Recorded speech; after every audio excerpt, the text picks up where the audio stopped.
नमस्कार, मी श्रीकांत घुले. आपण पाहताय झी 24 तास बुलेटिनमध्ये आपलं स्वागत. आणि सुरुवातीलाच राजकीय वर्तुळातून एक महत्त्वाची बातमी आहे. विलिनीकरणाबाबत शरद पवार यांच्या राष्ट्रवादी पक्षाची पुढची भूमिका लवकरच ठरणार आहे. शरद पवारांनी कोर कमिटीची बैठक बोलावली आहे.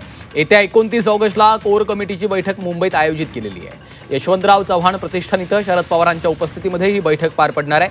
पक्षाची पुढची भूमिका आणि विलिनीकरणासंदर्भातली शक्यता यावर या बैठकीमध्ये चर्चा होणार आहे, अशी माहिती सूत्रांनी दिलेली आहे.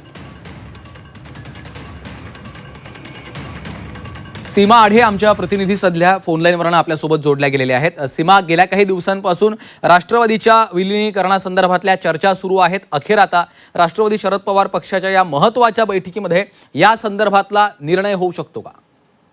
नक्कीच आपण मागील काही दिवसांपासून पाहतोय अनेक भेटीगाठीवरून जे तर्कवितर्क लावले जात होते की दोन्ही राष्ट्रवादी एकत्र येऊ शकतात.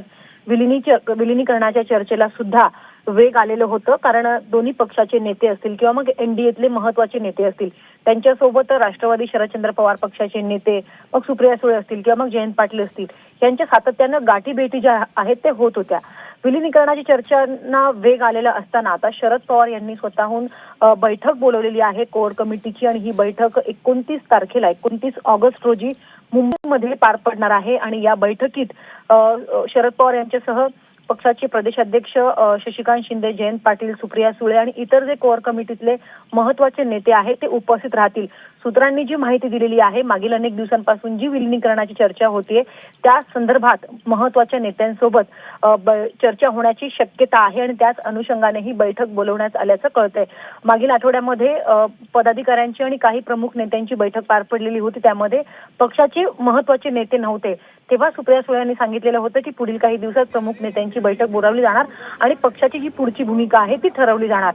आता 29 तारखेला जी शरद पवार यांच्या अध्यक्षतेखाली बैठक बोलावण्यात आलेली आहे त्या बैठकीत विलिनीकरण या विषयावरती सविस्तर चर्चा होईल अशी शक्यता वर्तविली जाते अशी माहिती मिळत आहे. आणि सोबतच भविष्यात पक्षाची भूमिका काय असणार आहे यावरती देखील सविस्तर चर्चा होणार आहे. कारण ज्या माध्यमांमध्ये चर्चा सुरू आहे त्या माध्यमांमध्ये चर्चा बघता, बातम्या बघता संभ्रम, पदाधिकाऱ्यांमध्ये संभ्रम आहे, नेत्यांमध्ये संभ्रम आहे, कार्यकर्त्यांमध्ये संभ्रम आहे. त्यामुळे या सगळ्या चर्चांवरती, या सगळ्या विषयांवरती चर्चा होईल आणि त्यानंतर पक्षाची विलिनीकरणाबाबतची भूमिका काय आहे आणि भविष्यात पक्ष कोणत्या मुद्द्यांना घेऊन आक्रमक होणार आहे, हे सगळे जे विषय आहेत त्या बैठकीमध्ये चर्चिले जातील. निश्चितच धन्यवाद सीमा या सविस्तर माहितीसाठी.